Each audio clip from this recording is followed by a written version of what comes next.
The night I saved Crestline Industrial Group from a 200 Ks compliance fine, I was eating a vending machine sandwich at my desk at 10 p.m. A junior engineer had accidentally forwarded an internal vendor report to an outside email address. Nothing explosive, but enough to trigger a disclosure obligation if someone with a law degree ever looked at it. I caught it in the system logs, killed the thread, filed the correction internally, and drove home. Nobody sent a thank you. Nobody sent an email. I checked the next morning just to be sure. Nothing. That's the job. That's always been the job. My name is Carl Norris. I'm 54 years old. I've spent 14 years as head of IT security and compliance at Crestline Industrial Group, a mid-size manufacturing and supply chain software company out of Columbus, Ohio. About $31 million in annual revenue. 3 enterprise clients that make up roughly 65% of the business. I built the vendor contract system here from the ground up. I wrote the audit protocols. I trained 3 separate rounds of staff on incident response. I'm, by any reasonable measure, the reason this company has never lost a client over a compliance failure. For most of those 14 years, that was fine.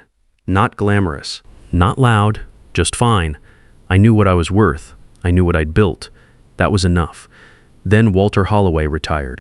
Walter was the kind of founder who actually understood what the people below him did.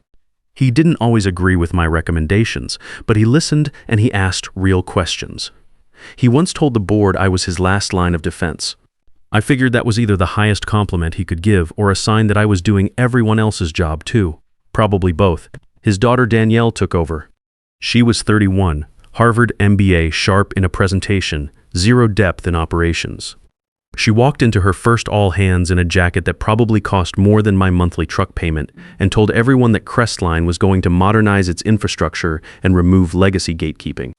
The room applauded. I wrote down the phrase legacy gatekeeping in my notebook and underlined it. I didn't know she was talking about me yet. The first sign was a calendar invite I wasn't on. Quarterly vendor risk review. I'd run that meeting for 6 years straight. I figured it was an Outlook error. Then I missed the next one. Then I checked the updated org chart and noticed my name wasn't there. My title had been quietly changed to systems liaison. I found out from a junior analyst who stopped by my desk and asked somewhat carefully whether I was still the one handling compliance. I told her yes, but I could already see the shape of what was happening. Danielle had brought in a consultant named Lorraine Briggs. Lorraine wore those matte frame glasses that say, "I have opinions about your onboarding process," and talked about everything in terms of workflow optimization and legacy friction. She once told me our quarterly patch audit checklist felt punitive. I told her my dentist wears gloves because people are gross, not because he expects a disease outbreak. She didn't laugh. Lorraine doesn't get jokes. Within 6 weeks, Lorraine had renamed half the internal folders, built a dashboard in Notion that looked like a subway map designed by someone who'd never ridden a subway, and convinced Danielle that live compliance metrics were the future of the department. I didn't correct her. Live compliance isn't a real thing. Compliance is archival. It's slow, grinding, invisible protection work that keeps the company out of courtrooms and off the front page of trade publications. Lorraine didn't know that. Danielle didn't ask. The paper cuts kept coming. I stopped getting CC'd on the endpoint encryption renewal chain. Then the vendor onboarding checklist got revised without my input. Then I showed up to a cross-functional meeting and found that Lorraine had already presented the quarterly risk summary using numbers she'd pulled from a dashboard that hadn't been audited since she built it 3 weeks prior. Nobody in the room knew enough to question it. I sat in the back and took notes. Danielle called me into her office on a Tuesday afternoon. She leaned back in her chair, the way people do when they've rehearsed the conversation. Then she said it flat. "Carl, you're not ready for a 7% raise." The structure has changed. Compliance oversight is moving under Lorraine's modernization initiative going forward. I didn't argue. I didn't raise my voice. I looked at her for a second and said, "Thanks for the clarity." Then I stood up, straightened my jacket, and walked out of her glass-walled office like it was a room I had no reason to revisit. That was the last day I stayed past 5 p.m. No more late-night catches. No more weekend audit prep. No more quietly plugging the gaps that Lorraine's dashboard couldn't see because it was built by someone who thought compliance was a design problem. If a developer needed an exemption request fast-tracked, they could ask Lorraine. If legal couldn't find version 7 of the CESAUT audit documentation, it was in the shared drive under the folder labeled "Do Not Ignore." They always ignored it. I closed my laptop at 4:59 every evening and went home. Something shifted in the office about 2 weeks after I stopped doing the invisible work.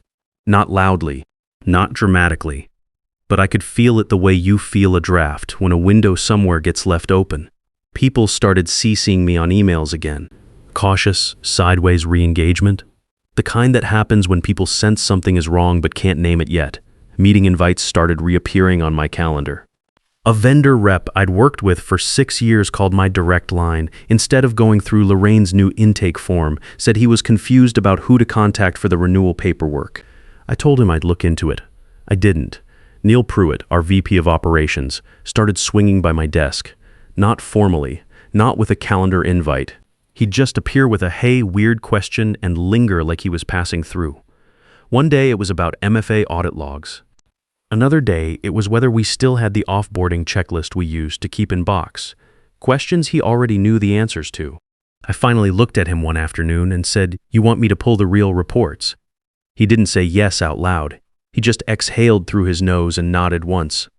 So I did, but only for Neil. No shared folders, no paper trail. A USB drive passed between 2 coffee mugs on a Tuesday morning, off the books. Back-channel compliance in a company that now believes security was a color-coded Notion board managed by someone who'd been here 8 weeks.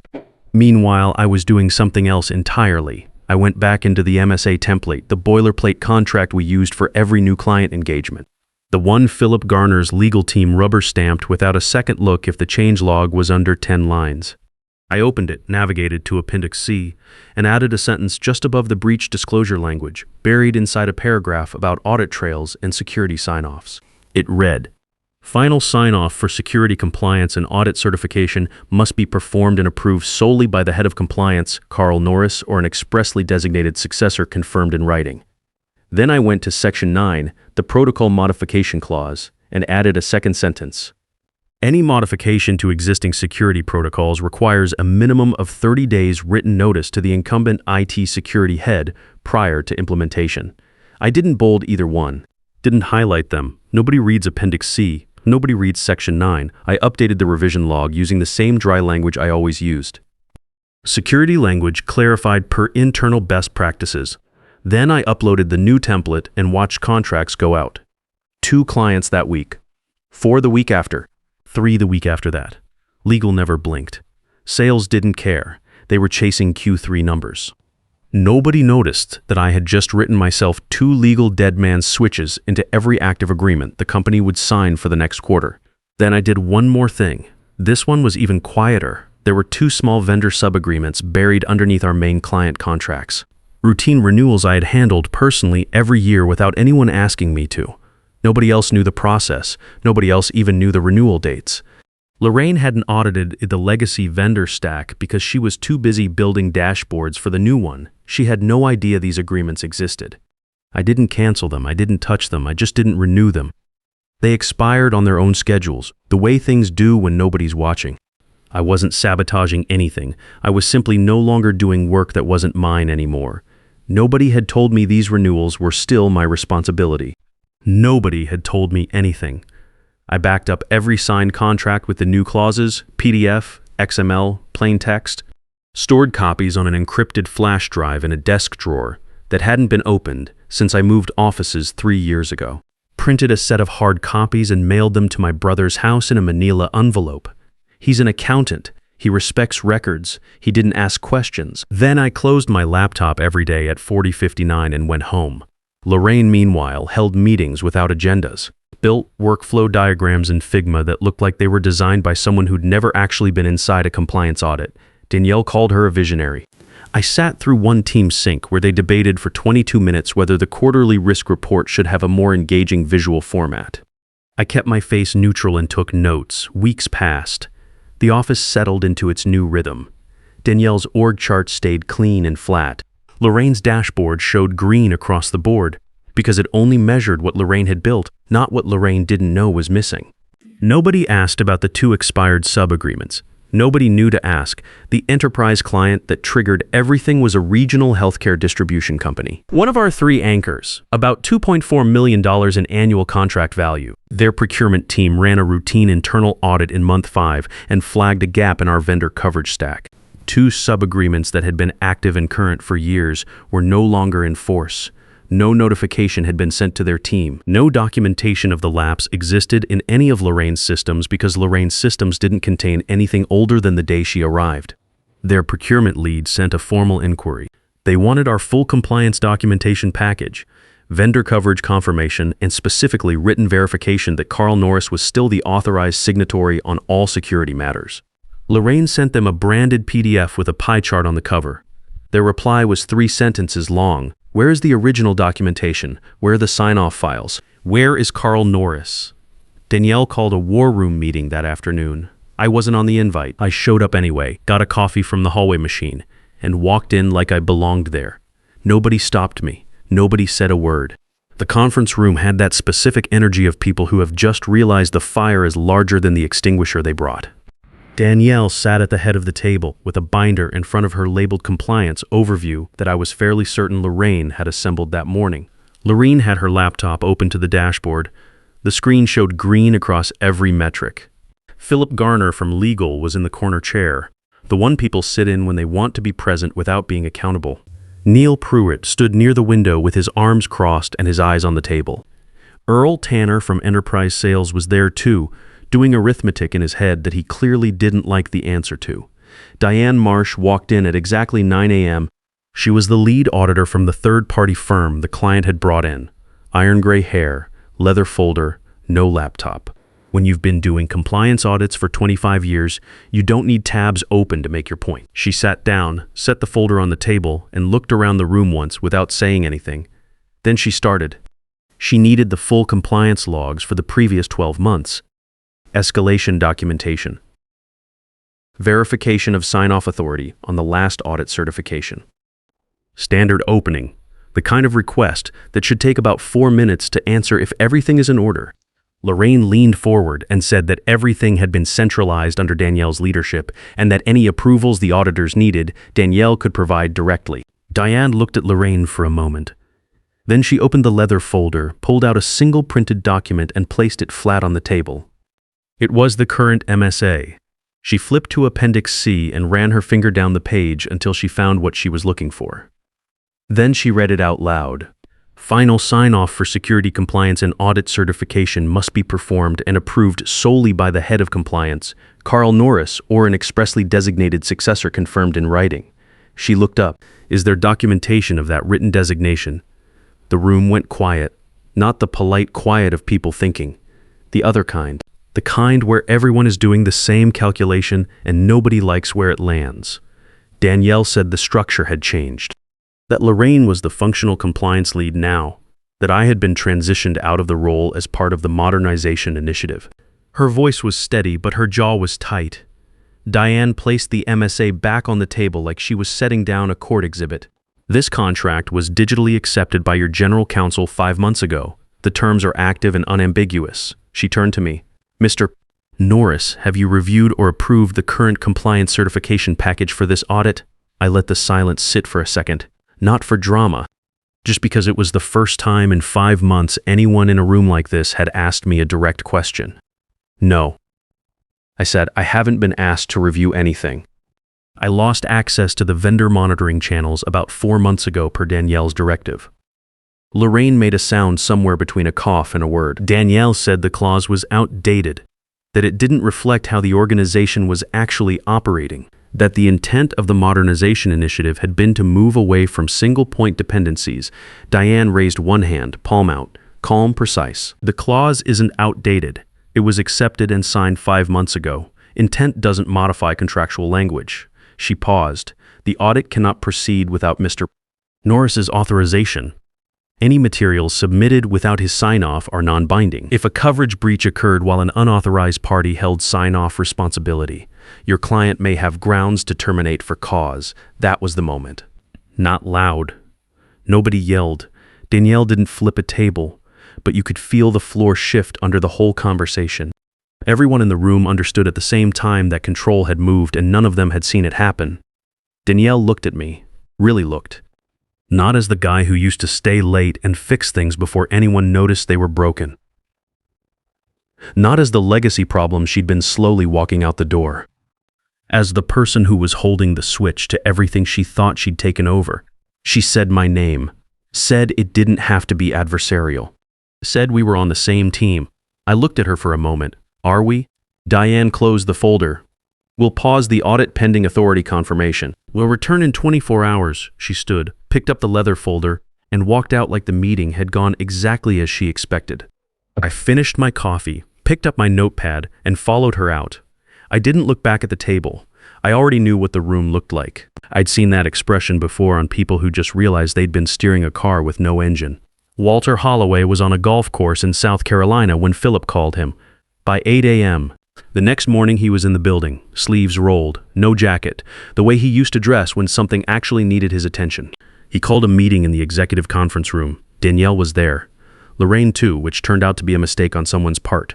Philip, Neil, Earl, and me, because nobody told me not to come, and I had a folder under my arm that made it fairly clear I belonged there. I set the red folder on the table before anyone said a word. 20 pages, printed timeline of every email thread Danielle had removed me from. Screenshots of internal messages where she'd dismissed breach flags. A log of every policy change Lorraine had pushed through without legal review. The 2 sub-agreement expiration notices.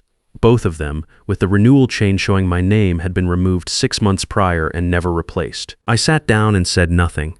I let Walter read. He went through it slowly, page by page. The room stayed quiet. Lorraine looked at her phone. Danielle stared at the table. Walter got to the last page, set the folder down, and looked at his daughter. You removed him? Danielle started talking. She said the restructuring had been necessary, that single-point dependencies were an operational risk, that the Modernization initiative required consolidating authority under a unified leadership model. She used the word framework 3 times in 4 sentences. Walter didn't stop her. He just waited until she ran out of things to say. Then he looked at Philip. Did legal sign off on every clause revision in the current MSA template? Philip didn't hesitate. Yes, every version we reviewed and executed. She followed proper process. We didn't read it closely enough. That's on us. Danielle turned toward Philip like he'd just switched sides in the middle of a game. He didn't acknowledge her look. Neil spoke from the far end of the table. He didn't raise his voice. He rarely does. Carl built every system this company depends on to stay out of trouble. You cut him out of his own work and handed it to someone who didn't know what she had. This is what that looks like. Lorraine opened her mouth. Walter looked at her once. She closed it. Earl Tanner pulled out his phone and set it face up on the table. I've been on call since 7 this morning. 3 enterprise clients are asking in writing whether Carl is still the authorized signatory on compliance matters. If the answer is no, they're pulling deliverables into legal review. That's real contract exposure, Danielle, right now. Not hypothetical. Danielle's face had gone through several things in the last 10 minutes, and none of them had landed well. She made one more attempt. Said I had embedded the clauses without flagging them to leadership, that it was outside protocol, that I had set a trap. Walter looked at her for a long moment. Did legal approve the language? Yes, but she didn't tell anyone what she was. Did the clients sign the contracts? Yes, but the intent was, then it's the contract. He set his hands flat on the table.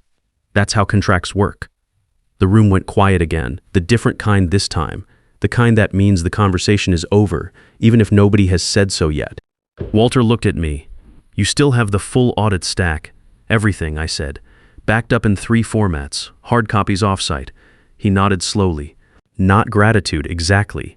More like the nod of a man who has just understood the full shape of a problem and is already moving to the next step. Lorraine's contract was terminated that afternoon, no announcement, no meeting. Her access credentials stopped working at 3 p.m. and her name disappeared from the internal directory by end of day. I heard from Neil that she'd been walked out by HR while most of the floor was in a cross-functional sync, clean and quiet, the way these things go when a company is trying not to draw more attention to a situation it created. 2 days later, the internal announcement came out. Danielle was moving into a strategic partnerships director role.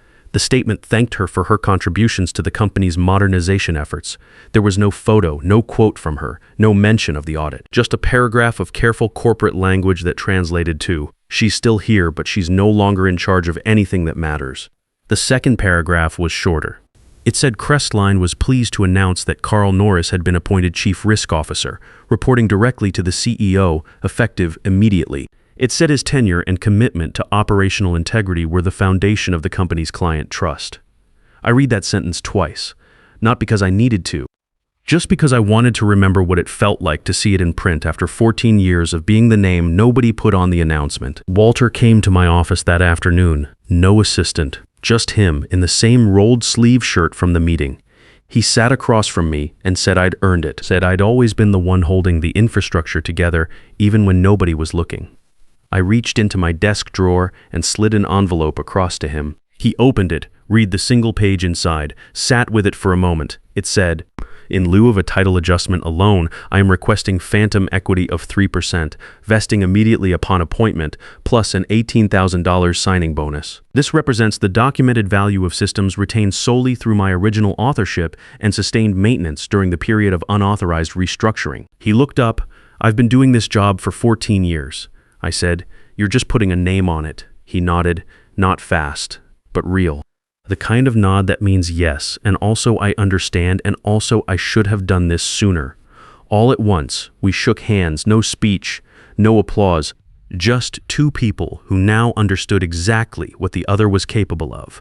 I asked for one more thing, work from home 3 days a week. He agreed before I finished the sentence. That evening I merged onto the highway at 5:15 and the traffic was light.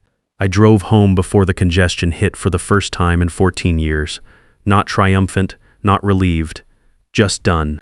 Like closing a tab that had been running in the background since the day I wrote my first audit protocol in a conference room that still had the old company logo on the wall. I built the system. I documented everything. I waited. They wanted the work. They just forgot I still owned the locks. If you've spent years being the person who keeps things from falling apart and nobody's noticed, keep your records, back everything up. The paper trail you maintain today is the only argument you'll ever need when it finally matters. You don't need them to admit you were right. You just need the contract to say it. That's the first thing. The second thing is this: the invisible work is real work. Every late night catch, every quiet fix, every gap you closed before anyone knew it was open, that has value. Don't let anyone tell you it doesn't count because it wasn't on a slide deck. And the third thing, the one that actually matters, don't leave, not yet. Not until the clause is signed, the backup is off-site, and the trigger is already in motion. The best time to walk out of a room is when you've already won. Make sure you've already won.